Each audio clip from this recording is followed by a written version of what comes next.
بسم الله الرحمن الرحيم. الحمد لله رب العالمين، والعاقبة للمتقين، ولا عدوان إلا على الظالمين، والصلاة والسلام على أشرف الأنبياء والمرسلين نبينا محمد وعلى آله وصحابته أجمعين، والتابعين لهم بإحسان إلى يوم الدين. سلم تسليما كثيرا. أما بعد، يقول الله جل شأنه في كتابه الكريم: يا أيها الذين آمنوا إذا قمتم إلى الصلاة فاغسلوا وجوهكم وأيديكم إلى المرافق وامسحوا برؤوسكم وأرجلكم إلى الكعبين، إلى أن قال تعالى: فإن لم تجدوا ماء فتيمموا صعيدا طيبا. فالتيمم بدل عن الوضوء، وهو من أنواع الطهارة الشرعية. ففي هذا دليل، ويمكن أن يستنبط منه فوائد. ومن ذلك أحيانا قد يفقد شيء عظيم، شيء ذو مكانة، فيقوم مقامه شيء آخر، وإن كان لا يستحق ولا يقرب تلك العظمة. فقد وقع ما وقع، وقدر الله سبحانه وتعالى نافذ. فسافر شيخنا الله يحفظه والفضل قاسم بن مفوت قاسم، وكان من المفروض أن يقوم على إلقاء نصائح عامة لجميع المشاركين في الدورة العلمية، فجاء ما لم يمكنه البقاء إلا الانصراف، فانصرف. ثم قال: تأتي أنت وتتكلم أمام الناس فتلقي النصيحة العامة. جيد. وهي مقامه hii ni makamu ya shuyukh, makamu ya mashekhe, lakini mashekhe wamepata dharura. Kwa hiyo tumekaa nafasi yao kama vile mchanga unavyokaa nafasi ya maji, sawa eh? Kwa hiyo makamu hii ni kwa ajili ya kuzungumza na kutoa nasaha za ujumla kwa washiriki wa semina hii ambayo tulianza tangu tarehe 18 na tunatarajia kuimaliza kesho insha Allah katika vipindi vya asubuhi. Kwa hiyo tutatoa nasaha chache za ujumla, ndio ratiba inavyoonyesha. Nadhani ratiba mko nayo. Kwa ni nasaha za ujumla, lakini pamoja na ujumla wake haziwezi kutoka katika msingi uliotukusanya pamoja ambao ni talabul ilm. Kwanza niwapongeze kwa subira mlioifanya kukaa katika markazi hii pamoja na tabu mlizozipata kwa ajili ya kupokea kitu katika ilmu. Inawezekana kama ukupata kipya, lakini ikawa ni katika mlango wa almudhakara, kwa sababu ilmu kama haifanywi mudhakara inapotea. Yakulu al-Imam az-Zuhri rahimahullahu ta'ala: afatul ilmi an-nisyan wa tarkul muraja'a. Majanga ya elimu ni kusahau pamoja na kuacha kufanya muraja'a. Kwa hiyo kama ulikuja hapa ikawa yote yaliyosomeshwa hapa ni marejeo, sio tatizo, kwa sababu ni sehemu katika kusoma dini ya Allah subhanahu wa ta'ala. Kadhalika niwapongeze kwa kutoa fedha zenu, mali zenu, wakati wenu kwa ajili ya kuja katika jambo muhimu, jambo la ilmu. Na alitangulia Sheikhuna Abu Hashim hafidhahullah kuzungumzia kuhusiana na uwajibu wa kusoma, kadhalika na sharafu ya wanawachuoni na sharafu ya ilmu. Ilmu ni jambo kubwa, kwa sioni mtu kama amepoteza muda au amepoteza mali yake kuja katika markazi kama hii kwa ajili ya kusoma, kwa ajili ya kujikumbusha dini ya Allah subhanahu wa ta'ala, ni jambo kubwa, na ayat wal ahadith katika mlango wa kutafuta ilmu na fadhila zake ni nyingi zilisomwa. Mimi nitakumbusha baadhi ya hadith na aqwali salaf, kisha tutakuja kuelezea ulazima wa sisi kusoma, yani ile hali ambao wako nayo waislamu leo. Kwa nini watu hawajasoma alafu wanaona kawaida, na nini ambacho wanatakana wafanye, na wale ambao wameazimia kusoma wapite njia gani? Kuna ambao wameazimia kusoma tu wajue dini yao, kwani kiwango hicho kitatumia muda gani cha wewe kusoma ujue ibada yako? Je, kitahitaji mwaka mmoja, miwili, mitatu? Tutaeleza insha Allah. Kadhalika na wale ambao wamekusudia kusoma kwa ajili ya kuwa walimu na mashaikh, na wao pia watahitajia hatua gani na muda gani kusoma, in wafaqana Allah subhanahu wa ta'ala lidhalik. Katika hadithi ambayo nitapenda tuikumbushe hapa ni hadithi ya Abu Musa radhiyallahu ta'ala anhu an an-nabiy sallallahu alayhi wasallam qala, anasema Abu Musa, mtume alayhi salatu wassalam amesema, mathalu ma ba'athani Allahu bihi min al-huda wal-ilm kamathali al-ghaythi al-kathir asaba arda. Anasema mtume alayhi salatu wassalam, mfano wa kile ambacho amenituma nacho mimi Allah subhanahu wa ta'ala. Yeye sikatumwa alayhi salatu wassalam kuja kwetu. Sasa anataka kupiga mfano, kwa sababu hiyo ndio ilikuwa njia ya mtume alayhi salatu wassalam, kupiga mifano kwa kutumia vitu ambavyo vinaonekana, ili kuweza kuithibitisha katika vichwa na nyoyo za masahaba wake maana ambazo hazionekani. Kapigwa mifano ya vitu mahsusa kwa ajili ya kuthibitisha ile maana ambayo ni dhihinia, yani maanawia, sionekana. Na hilo lipo sana katika Qur'ani. Utaona Allah subhanahu wa ta'ala akipiga mfano wa Mayahudi, mfano wa yule ambaye amebeba kitabu halafu hajui maana yake, kama thalil himari yahmilu asfara, ni kama vile punda ambaye anabeba mzigo wa vitabu na hajui maana yake. Kwa nini ameleta mfano huu? Kwa sababu watu washazoea kumuona punda na akibeba mizigo, pamoja na kwamba anaweza kuwa na kiu na asifaidike na kile alichokibeba. Kwa hiyo hutumia Qur'an mifano ya vitu vinavyoonekana katika kuelezea na kuithibitisha maana ya vitu ambavyo havionekani katika nyoyo za waja. Kwa hiyo mtume alayhi salatu wasalam akapiga mfano wa kile ambacho Allah amemtuma nacho, nayo ni dini ya Uislamu, kadhalika na elimu. Akataka kufananisha na kitu ambacho watu wamekizoea ili waweze kuelewa mfano huu. Akasema mfano wa kile ambacho Allah amenituma nacho, minal huda wal ilmi, ambacho ni uongofu wa Uislamu na elimu. Mtume alayhi salatu wasalam ametumwa na Uislamu, kadhalika ametumwa alete ilmu ya kisheria. Sasa mfano wake kamathali al-ghaythi al-kathiri asaba arda, mfano wake ni kama mvua nyingi iliyonyesha na kuipata ardhi. Kwa hiyo wewe utasawwa, uliingize katika taswira jambo hilo kwamba mvua imenyesha katika ardhi fulani, mvua kubwa. Fakana minha naqiya, kukawa katika ardhi hiyo ambayo imenyeshewa na hiyo mvua kubwa, pakapatikana kuna sehemu katika ardhi naqiya, sehemu safi, ardhi nzuri.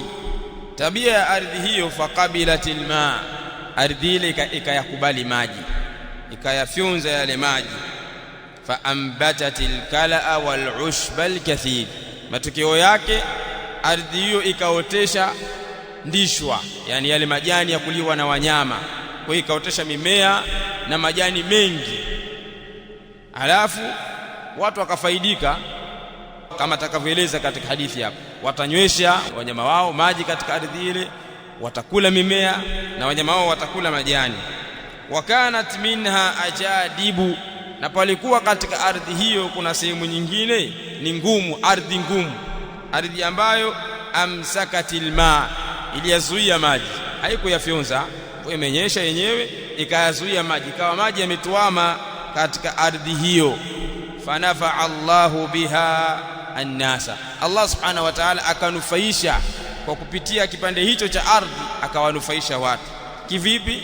Fasharibu wasaqau wazarau, watu wakanywa maji kwa sababu yametuama pale, kadhalika wakalima na wakanywesha wanyama wao. Kwa hiyo ikawa ile ardhi yenyewe haikufanyika na maji, lakini imewafaidisha watu tofauti na ile ardhi ya kwanza. Wa asabat minha taifatan ukhra, na mvua hiyo ikapata sehemu nyingine katika ardhi. Qala innama hiya qi'anun, hakika si vinginevyo ardhi hiyo, sehemu ya tatu hiyo, ni ardhi ya changaforo, ardhi ya tiftifu, ardhi laini ambayo maji yakiingia haiwezi kuyazuia, yanapitiliza moja kwa moja. La tumsiku ma'an wala tumbitu kala'an, ardhi hiyo haiwezi kuzuia maji wala haiwezi kuotesha mimea wala majani. Qala fadhalika mathalu man faqaha fi dinillah, basi huo niliowapigia ndio mfano wa yule ambaye amejifunza katika dini ya Allah subhanahu wa ta'ala. Wa nafa'ahu ma ba'athani Allahu bihi, na kikamnufaisha yeye kile ambacho Allah amenituma nacho. Fa'alima wa 'allam, akajua akajifunza na akafundisha wengine. Wa mathalu man lam yarfa' bidhalika ra'sa, na huo pia ni mfano wa yule ambaye hakunyanyua kabisa kwa ajili ya elimu na uongofu, hakunyanyua kichwa chake, hakuzingatia. Wala yakbal huda Allahi alladhi ursiltu bi, na wala hakukubali uongofu wa Allah ambao amenituma kwao. Mtume alayhi salatu wasalam anatengeneza taswira ya kwamba umma wake, wale watu ambao wamesikia da'wa ya Mtume alayhi salatu wasalam, katika upande wa elimu na upande wa uongofu wamegawanyika sehemu tatu. Kuna watu ambao wanafanana na ile ardhi ya kwanza, wao wamesikia uongofu wa Mtume alayhi salatu wasalam na ilmu yake, watajifunza wakanufaika wao kama ile ardhi ikayanyonya maji, kadhalika wakawanufaisha wengine kama ilivyokuwa ardhi iliyootesha mimea, watu wakanufaika kwa watu hawa. Na hawa ni wale wanaochuoni na wale wanaoshughulika na kujitafuta ilmu na kuisoma na kuisomesha, wao ndio bora katika watu. Khairukum man ta'allama alqur'ana wa 'allamahu.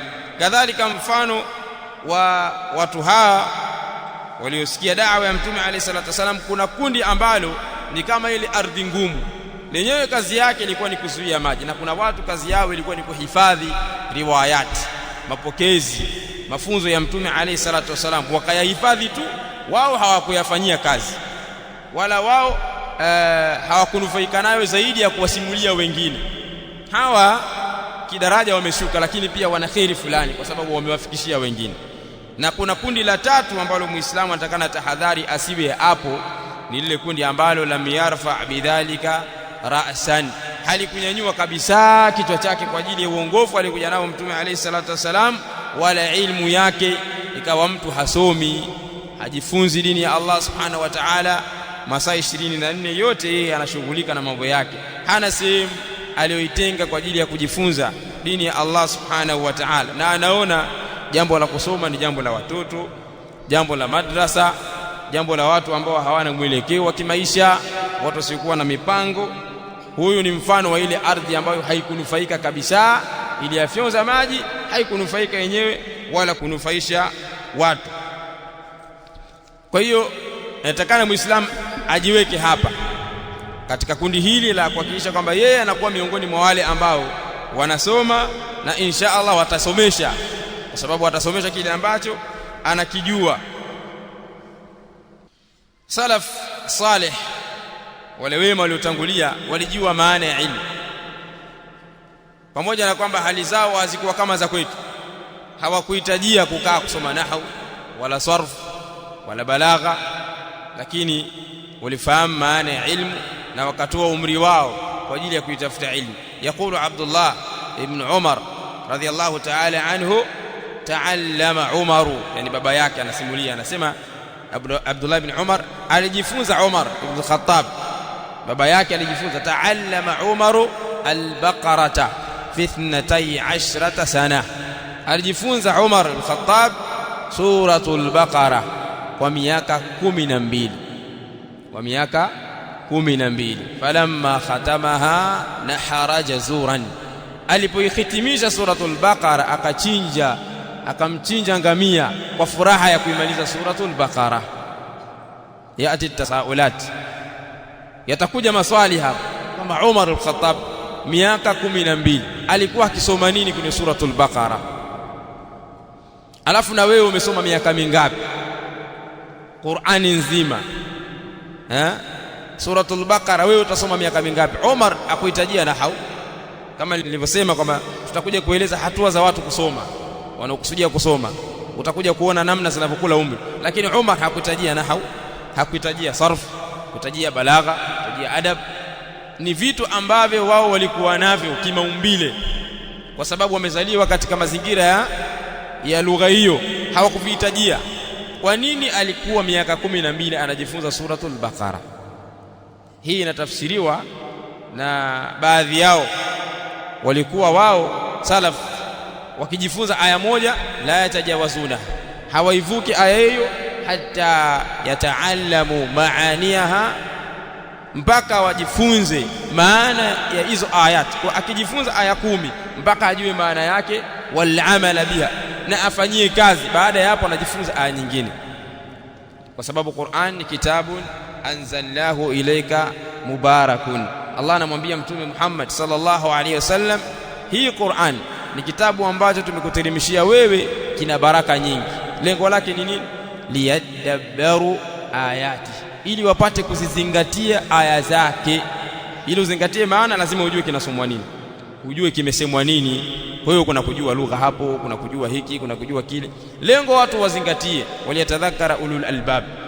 Kwa hiyo salafu walijua maana ya ilmu, ndio maana walitumia umri mrefu katika kuisoma ilmu ya kisheria, kwa sababu ndio kuna kumjua Allah ukweli wa kumjua. Inma yakhsha Allah min ibadihi alulama. Yaqulu Ali ibn Abi Talib radiyallahu ta'ala anhu, kafa bil ilmi sharafan an yad'iyahu man la yuhsinuhu. Anasema Ali ibn Abi Talib, inatosha kwa elimu kuwa ni jambo kubwa, ni jambo la utukufu, kwa kule kuidai yule ambaye haijui elimu. Mtu hajawahi kusoma lakini anataka aonekane na yeye anajua, bali ukimuita mjinga anachukia. Hilo latosheleza kuonesha elimu ni jambo kubwa, kwa sababu hata ambaye hajasoma anataka kuonekana amesoma. Kafa bil ilmi sharafan an yad'iyahu man la yuhsinuhu wa yafrahu bihi idha nusiba ilayhi, na anafurahi kwa hiyo elimu anaponasibishiwa, kama unajua bana wewe mashaallah mtaalim. Akiambiwa hivyo nafsi yake inafurahi. Hiyo yaonesha kwamba ilmu ni jambo kubwa. Wakafa bil jahli dhamman an yatabarra minhu man huwa fi, na inatosha kwa ujinga, kuridhika na ujinga katika dini ya Allah kuwa ni jambo baya, jambo la kusemwa vibaya, kwa kule kujiweka mbali yule ambaye yuko katika ujinga. Hakuna mtu anapenda kuambia wewe mjinga, wewe hapendi. Hichi kitendo cha mtu kuchukia kuitwa mjinga ni dalili ya kuonesha ujinga, si jambo zuri. وقال أبو مسلم الخولاني رحمه الله تعالى, العلماء في الأرض مثل النجوم في السماء، إذا بدأت للناس اهتدوا بها وإذا خفيت عليهم تحيروا. أنا سمع أبو مسلم الخولاني، العلماء في الأرض مثل النجوم في السماء، wanawachuoni katika ardhi ni kama mfano wa nyota zilizokuwa katika mbingu. Idha badaat linnas, nyota hizo zinapochomoza kuwamulikia watu, ihtadau biha, watu wanaongoka kupitia nyota hizo, wanapata mwangaza. Mwezi umekuja, watu wanatembea. Wa idha khafiyat alayhim tahayyaru, na pindi nyota hizo zinapofichikana zikazama, basi wanadangana, wanatahayari, hawajui waende wapi. Kwa sababu hasa katika zama tulizonazo, katika mitandao ya kijamii kumeenea fikra mbalimbali, fikra potofu. Unaweza kukutana na mtu hapo anasema Qur'ani pekee ndio inatosheleza, hakuna habari ya sunna hapo, hakuna habari ya hadithi. Wako kundi hili lipo na liko kwa kasi ya ajabu wengi. Kuna siku moja nilikuwa nafanya munakasha nao, nikamsikia mama mmoja ana miaka 60, anasema mimi bwana na miaka 60 mtu hawezi kudanganya. Sasa hivi nishapata haki ya kwamba Uislamu ni Qur'an only, hakuna habari ya hadithi zimeandikwa na Waajemi, zimeandikwa. Kwa anasema kwa umri aliofikia wa miaka 60 hayuko tayari kuja kudanganywa na mtu kwamba kuna kitu kinaitwa sunna. Kwa hiyo anamshukuru Allah kwa kumuongoza kujua kwamba Qur'an ndio kitu pekee cha kuitegemea pasi na hadithi za Mtume alayhi salatu wasalam. na watu wako hapo wanatetea hoja, maelfu ya watu Waislamu. Kwa hiyo watakapopatikana watu wa kubainisha uovu wa watu kama hawa, hilo ni kundi moja nimelitaja, wala makundi ni mengi na wazungumzaji ni wengi kwenye mitandao. Kama hakuna wa kubainisha na kuweka wazi kwamba hawa si watu wa sawa, huyu ni mtu wa bid'a, jambo hili ni uzushi, hii ni batil, watu watakuwa wametahayari, hawajui waelekee wapi. Ndio pale wanapofikia baadhi ya Waislamu kusema mnatuchanganya, mashehe mnatuchanganya, si maamuma, hatujui sasa tufanyaje. Hakuna fikra ya maamuma katika Uislamu. Maamuma ni katika swala, lakini wewe utakana ujue ibada yako, ujue Uislamu wako, ujue kila ambalo linaweza kuvunja na kuipoteza dini yako. Unaweza ukasikia shubha moja ikakupeleka mbali na kukutoa katika Uislamu moja kwa moja, shubha moja tu, kwa sababu sitasikiliza leo, amsikiliza huyu. Wakati mwingine unaweza kutumia ukaona kama ni kichekesho tu, usikilize hivi, kumbe ndio unaondoka katika Uislamu. Kwa hiyo wanawachuoni wao ni kama nyota zilizo katika mbingu, wanapochomoza basi huwaongoza watu, na wakipotea wanawachuoni wakafa au ikawa hakuna mwanachuoni katika nchi hiyo, basi watu watakuwa wametahayari, hawajui waende wapi. Qala Sufyan ibn Uyayna rahimahullah, arfa'u an-nasi 'inda Allahi manzilatan man kana baina Allah wa baina ibadi. Anasema Sufyan ibn Uyayna. Sufyan ibn Uyayna katika wanachuoni wakubwa katika zama zilizotangulia, si wanachuoni wa hivi karibuni, ni katika wanachuoni ambao zimepokelewa kutoka kwao nasiha mbalimbali kuhusiana na elimu. Huyu siku moja aliulizwa, ila mata tatlubul ilm, mpaka lini wewe Sufyan utaendelea kutafuta ilmu? Wakati huo anaulizwa, hakuwa kama wewe wala kama mimi, yani hakuwa ni mtu mjinga, tayari ni mtu ni ana elimu, yani katika mashekhe wa Imam al-Bukhari huyu Sufyan. Sasa anaulizwa, wewe mpaka lini utafuta elimu? Mbona bado wasoma tu? Asema, rubba kalimatin tudkhiluni aljannata lam asma'aha ba'd. Sema huenda neno ambalo litakuwa ni sababu ya mimi kuingia peponi, huenda neno ambalo ni sababu ya mimi kuingia peponi bado sijalisikia, niache niendelee kusoma. Na wale wanaosoma wanajua, unaweza kukaa miaka 5, 6, 7, miaka 10, afu unakuja kugundua kuna jambo ulikuwa unalikosea ndani ya miaka 10 yote ulikuwa unakosea, na bado unasoma. Alafu kuna Muislamu ambaye hashughuliki na kusoma kabisa. Sufyan anasema huenda neno ambalo litakuwa ni sababu ya mimi kuingia peponi bado sijalisikia, kwa hiyo niache niendelee kutafuta elimu. Sasa anatuambia, arfa'u an-nasi 'inda Allahi manzila, mwenye daraja ya juu zaidi mbele za Allah kwa nafasi, man kana baina Allahi wa baina ibadihi, ni wale ambao wako baina ya Allah na baina ya waja wa Allah subhanahu wa ta'ala, wa humul anbiya, na wao ni mitume, wal ulamau kadhalika, na ni wanawachuoni. Hawa wana nafasi ya juu zaidi mbele ya Allah subhanahu wa ta'ala. Waqala aidan, na amesema pia Sufyan, lam yu'ta fi dunya shay'an afdala min an-nubuwa, hapajawaipo kutolewa kitu katika dunia kilichokuwa bora zaidi kuliko utume. Yani jambo ambalo ni bora hapa duniani zaidi ni utume. Wama ba'da an-nubuwati shay'un afdalu min al-ilmi wal-fiqh, na hakuna kitu baada ya utume kilichokuwa bora zaidi kuliko elimu na fiqhi. Walidhalika yaqul Abdullah ibn al-Mubarak rahimahullahu ta'ala, Abdullah ibn al-Mubarak anasema, khayyara Sulaiman ibn Dauda baina al-mulki wal-ilm fakhtara al-ilma. Alipewa khiyari Nabiyullah Sulaiman, alipewa khiyari na Allah, je, unataka tukupe ufalme au tukupe elimu? Chagua kimoja kati ya vitu hivyo viwili. Fakhtara al-ilma, Nabii Sulaiman akachagua elimu, nipe elimu. Faatahu Allahu al-mulka wal-ilma biikhtiyarihi al-ilma, Allah subhanahu wa ta'ala akampa Sulaiman ufalme na akampa elimu kwa sababu ya kuchagua elimu. Amechagua elimu akapata vyote viwili, lakini angechagua ufalme angebakia jahil, angebakia bado ni mjinga, asingekuwa na elimu. Qala Sufyan ath-Thawri rahimahullahu ta'ala, la a'lamu min al-ibadati shay'an afdala min ta'allumi an-nasa al-ilma, sijui mimi katika ibada chochote ambacho ni bora zaidi kuliko watu kujifunza elimu. Sababu kujifunza elimu ndio shortcut, kama tulivyoambiwa, ndio njia anayetaka kwenda, akitaka shortcut ya kwenda peponi basi apitie katika elimu, kwa sababu wewe kuwa na pesa utakazokuwa nazo, kuwa bilionea, ujenge misikiti, itafikia mahali itakwisha, baada ya miaka kadhaa itapotea. Lakini leo hii unaweza kukuta kwamba hakuna Muislamu ambaye ataswali swala yake mwanzo mpaka mwisho akaimaliza, isipokuwa Abu Huraira atakuwa na thawabu. Ukianzia mwanzoni kwenye dua ya kufungulia swala, Abu Huraira amepokea hadithi pale, sawa. Ukiingia kwenye kusoma suratul Fatiha, la salata liman lam yaqra bi fatihatil kitab, Abu Huraira na hadithi. Yani ukifuatilia swala ya Muislamu unaweza kuta kuanzia mwanzo mpaka mwisho Abu Huraira kuna sehemu anafanyia kazi kile ambacho amekisimulia Abu Huraira, ima sehemu moja au mbili.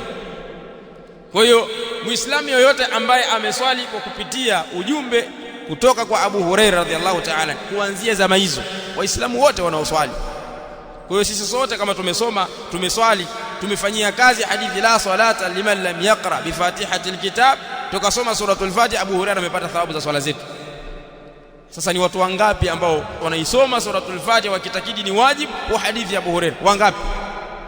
Alilmu la yuadilu shay, elimu haiwezi kulinganishwa na chochote. Kwa hiyo sisi hapa tukafanya hivyo, tukawafundisha na wenzetu mpaka itakapotoweka elimu hii katika ardhi siku ya kiyama kitakapokuja.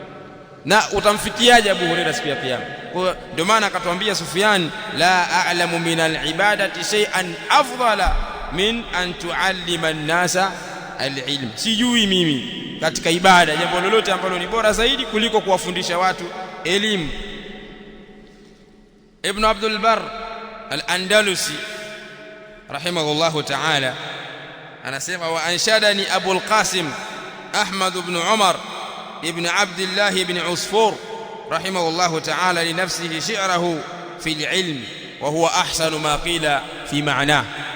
Ibn Abdul Barr anataja mashairi ya mwanachuoni mmoja alikuwa akizungumzia ubora wa elimu na madhara ya ujinga, ya kukubali kubakia mjinga. Akasema huyu mwanachuoni, ma'al ilmi fasluk haithu ma salaka al-ilm, pamoja na elimu pita popote pale ambako elimu ipo, basi na wewe shika njia hiyo. Popote ambako watu wanakaa wakajifunza majalisi za ilmu, na wewe nenda huko. Yani jalia hata ulienda ukasoma alafu kuelewa, basi kukaa katika majalisi za ilmu kuna faida nyingi. Inna lillahi malaika sayahun, Allah na malaika wanaozunguka katika ardhi, kazi yao ni kutafuta vikao vya elimu. Wakifika pale wanakaa katika vikao vile wakiwatizama wale wanaosoma. Kadhalika wamajitamaa qaumun fi baiti min buyutillah, watu walijikusanya katika nyumba ya Allah wakawa wanamtaja Allah, wanasoma kitabu cha Allah, lakini wanafundishana baina yao. Umetajwa mambo kadhaa pale, katika hayo kuteremka utulivu, kufunikwa na malaika. Lakini akasema Allah, wa dhakarahumullahu fi man inda, Allah subhanahu wa ta'ala anawataja watu wao kwa wale waliokuwa kwake, malaika. Leo hii wewe ukaambiwa kwamba rais kule Ikulu amekutaja, tuna kijana wetu pale Shinyanga mathalan, wewe unatoka Shinyanga, tuna kijana wetu mmoja Shinyanga aitwa Muhammad ibn fulani, yuko pale anafanya shughuli fulani, akataja Ikulu wa Tanzania wakasikia. Wewe waonaje jambo hilo? Ni furaha kwamba rais amenitaja. Aliyekutaja ni binadamu ambaye anaweza akafa, pamoja na kwamba ni rais, lakini binadamu, sawa wala la? Lakini huyo amekutaja mbele ya watu ambao katika hao kuna walevi, kuna wavuta bangi, lakini unafurahi. Sasa waonaje anayekutaja ni Allah Rabbul Alamin, ndio anayekutaja ni Allah, alafu anakutaja mbele za nani? Mbele za malaika. Hilo pekee yake latosha kuwa ni sharafu, hata kama ukuelewa. Kwa hiyo anasema elimu itakapokuwepo na wewe pita huko, usiachane na ilmu. Akasema fa fihi jala'un lilqulubi min al'ama, katika elimu kuna jala'un lilqulubi, kuna kuzitoa nyoyo min al'ama, kutokana na upofu. Asiyekuwa na ilmu ni kipofu, haoni, hawezi kuona njia.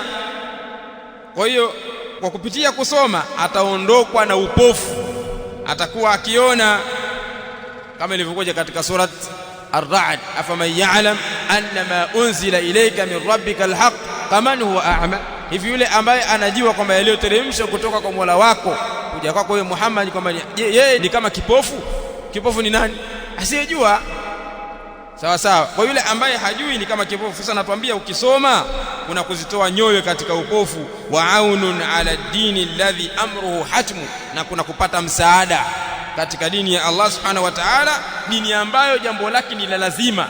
Dini ni lazima, na kusoma utapata msaada wa hiyo dini. Fa inni ra'aytu al-jahla yusri bi ahli, hakika mimi nimeuona ujinga unawashusha, unawadharaulisha watu wake. Anasema mwanachuoni wa Abul Qasim ibn Usfur, hakika mimi nimeuona ujinga unawashusha na kuwafanya wadharaulike. Watu wajinga ni watu wenye kudharaulika.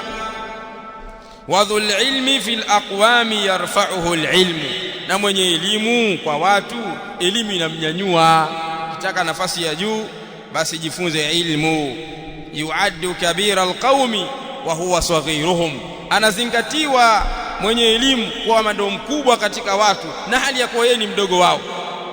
Inawezekana ni mdogo kiumri, ni mdogo kwa kifedha, hana cheo kwa watu, lakini kwa sababu ya ilmu anakuwa yeye ndo mkubwa wao. Wayamfudhu minhu fihimul qawlu wal hukmu, na inapita kwa watu hao, kwa wao itapita kauli yake na itapita hukumu yake kwa sababu ya ilmu yake. Qala wa ayu raja'in fi mri'in shaba ra'suhu, na ni matarajio gani basi kwa mtu ambaye zimefanya weupe kichwa chake, kwa maana kichwa chake kimeota mvi. Anasema watarajia nini wewe kwa mtu ambaye ashaota mvi katika kichwa chake? Wa afna sunayahu wa huwa musta'jimun fadim, na mtu huyo amepoteza umri wake, ameumaliza umri wake na hali ya kuwa yeye si mwenye kuweza kuzungumza kwa sababu ya kukosa elimu. Hawezi, akiulizwa masala, hebu tuambie bana, wewe wasemaje kuhusiana na mwanamke aliyotokwa na manii ya mume wake baada ya jimaa?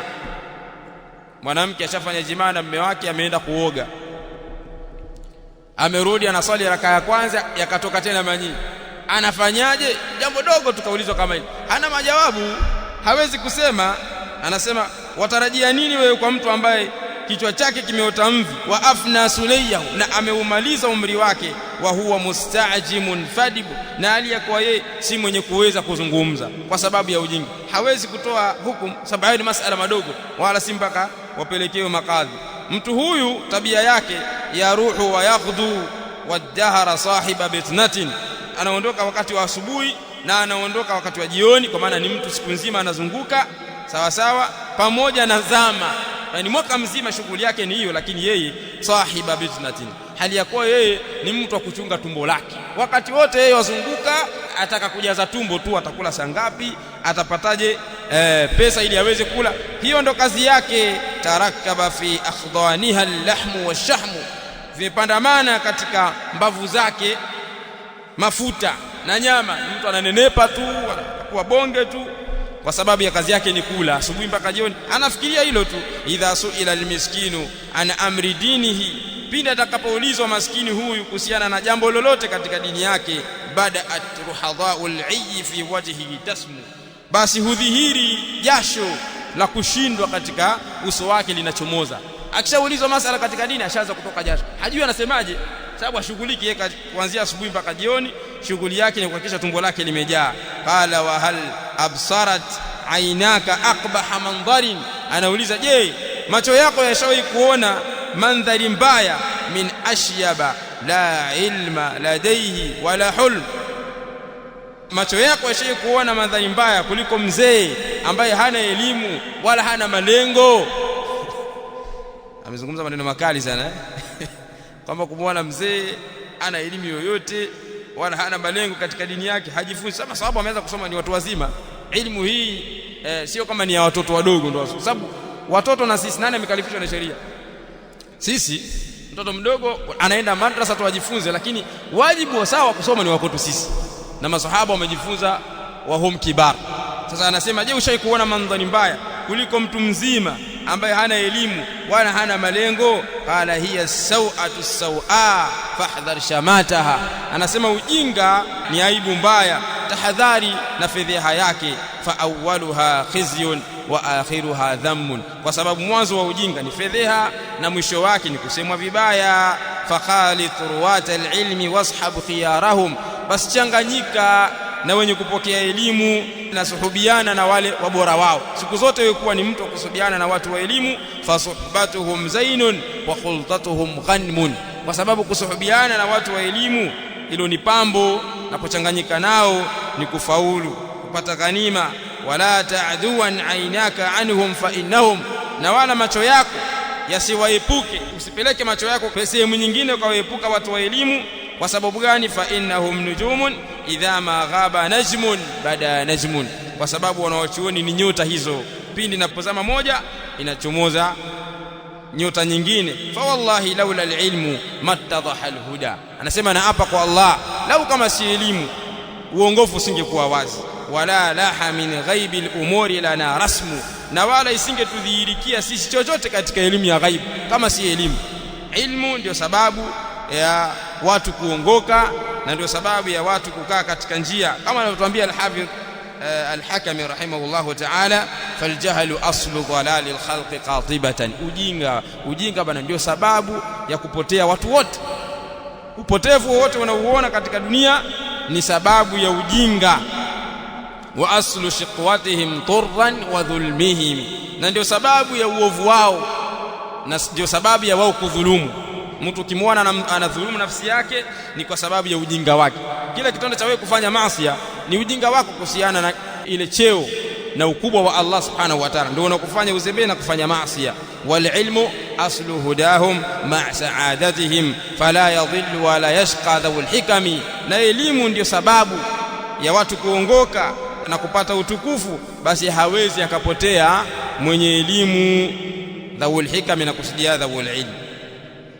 Na ndio maana Mtume alayhi salatu wasallam akasema, mayuridillahu bihi khairan yufaqihu fi din, yule ambaye Allah amemtakia khairi anampa fiqhi, anampa ufahamu wa dini. Qala al-Hafidh Ibn Hajar rahimahullahu ta'ala, Ibn Hajar anasema wa mafhumu al-hadith, na kinyume cha hadithi hii tulipoambiwa kwamba yule ambaye Allah amemtakia anampa ufahamu wa dini, yule ambaye ametakiwa khairi, anasema kinyume chake, man lam yatafaqaha fi dini, yule ambaye hakujifunza katika dini ya Allah subhanahu wa ta'ala hakutakiwa khairi.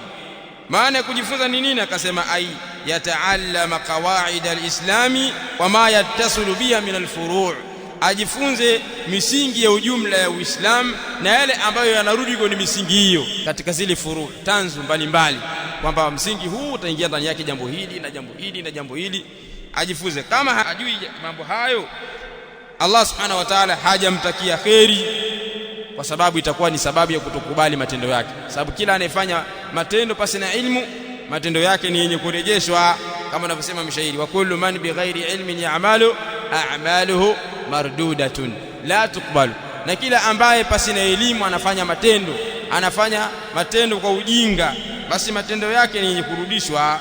Allah subhanahu wa ta'ala hakubali kuabudiwa kwa ujinga. Kwa jambo la ilmu ni jambo kubwa, linahitaji azma wa watu kusoma, kutoa umri wao na kutoa nafasi zao. Hizi siku ngapi mlizozitoa hapa ni chache sana, kama tutakavyokuja kueleza inshallah baada al-maghrib, ni siku chache sana. Tukisema tone katika bahari pia nahisi itakuwa si sawa. Ni siku chache, alimuhimu elewa ni siku chache sana, lakini elimu ni maisha ya Muislamu, kama alivyosema Imam Ahmad alipoulizwa kuhusiana na elimu, utatafuta mpaka lini elimu? Akasema al-ilmu min al-mahdi ila al-lahd, ilmu ni kuanzia mtu amezaliwa mpaka kufa, kwa sababu elimu ni ibada. Muda wa kuwa ibada haikatiki na elimu haikatiki. Muislamu atakana wakati wote ajishughulishe na kusoma, na katika elimu kuna adabu zake usome, lakini umkusudie Allah subhanahu wa ta'ala. Ama ukisoma na haukujipamba na adabu zake, basi elimu yako haina maana. Usome na kujipamba na adabu, ziko nyingi, hatuwezi kuzitaja kwa sababu ya wakati, lakini anayejifunza lazima ajipambe na adabu za elimu, kama mambo ya ikhlas, kadhalika kuheshimu wanawachuoni, kadhalika kuwa na tawadhu, kujishusha. Kuna baadhi ya watu wakijua masala mamoja, basi hakuna alim duniani kama yeye, kama alivyosema Imam Shafi'i, al-ilmu arba'atu arba', elimu imegawanyika makundi manne, robo nne. Man dakhala fi rubi' al-awwal takabbar, yule ambaye ataingia katika robo ya kwanza katika elimu anapata kibri na kujiona, wa alima au dhanna au alima annahu la yujadu alimun siwa, na atakuwa anaona kwamba hakuna mwanachuoni kama yeye ndo anajua kila kitu.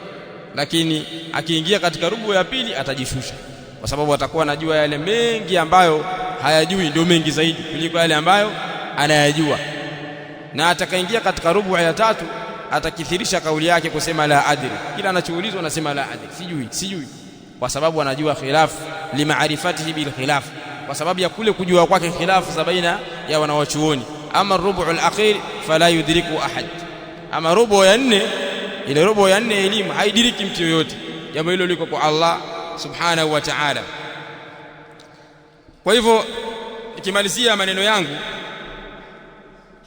inshallah tumesoma baada ya maghrib tutazungumzia namna ya kusoma elimu. Sasa inasomwaje elimu kwa wale ambao wamekusudia kusoma kiasi cha kutoa ujinga tu, na kiasi cha wale ambao wamekusudia kujiendeleza kufika mbali insha Allah.